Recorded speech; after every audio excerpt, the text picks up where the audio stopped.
पैसा और पिता। एक समय की बात है, एक छोटे से कस्बे में रमेश नाम का आदमी रहता था। रमेश अपने घर में बेटे और पत्नी के साथ रहता था। वह बहुत गरीब था, इसलिए दिन रात अपने परिवार की ज़रूरतों को पूरा करने में लगा रहता था। वह हर हाल में अपने बेटे और पत्नी को खुश देखना चाहता था।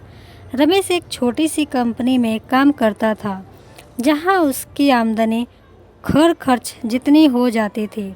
लेकिन फिर भी रमेश कंपनी वाला काम ख़त्म करके दूसरी जगह जाया करता था, ताकि कुछ और पैसे कमा सके। काम में व्यस्त होने से वह अपने परिवार को समय नहीं दे पाता था। रमेश 24 में से 15 घंटे घर से बाहर काम में निकाल देता था। रात को देर से आता और सुबह जल्दी चला जाता। इस तरह कुछ दिन बीत गए।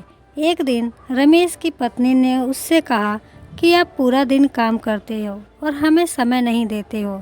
वैसे भी हमारा खर्चा आराम से निकल जाता है, तो आप इतनी मेहनत क्यों करते हो? हमारे पास जितना है उसी में हमें खुश रहना चाहिए। चलिए आज हम तीनों कहीं घूमने चलते हैं। तब रमेश कहता है कि बस कुछ समय और मुझे मेहनत करने दो, फिर आराम ही आराम है। इस तरह रमेश मेहनत करने में लगा रहता है। उसका बेटा भी उससे अक्सर कहता था कि पापा आप भी मेरे साथ खेलो, बैठो और मुझसे बातें करो। लेकिन रमेश हमेशा काम के लिए ही कहकर कभी भी उसे समय नहीं दे पाता था। कुछ समय और बीत गया। अब रमेश की किस्मत चमकी। रमेश की नौकरी जिस कंपनी में थी, उस कंपनी का मालिक रमेश को मैनेजर बना देता है, क्योंकि रमेश काफ़ी समय से वहां काम करता था और अब वह मालिक का विश्वास पात्र बन गया था। मैनेजर बनने के बाद रमेश बहुत अमीर हो गया। उसकी आमदनी अच्छी खासी थी। अब वह कुछ भी खरीद सकता था। उसकी गिनती धनी लोगों में होने लगी। पत्नी और बेटा बस एक बार कोई चीज़ मांग लेते तो वह उन्हें तुरंत हाजिर कर देता था। एक दिन बेटा और पत्नी दोनों रमेश से बहुत ज़्यादा जिद करते हैं कि वे तीनों समुद्र के किनारे घूमने चलें।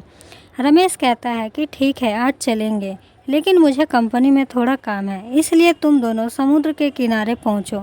मैं सीधा कंपनी का काम ख़त्म करके वहीं पहुंचूंगा।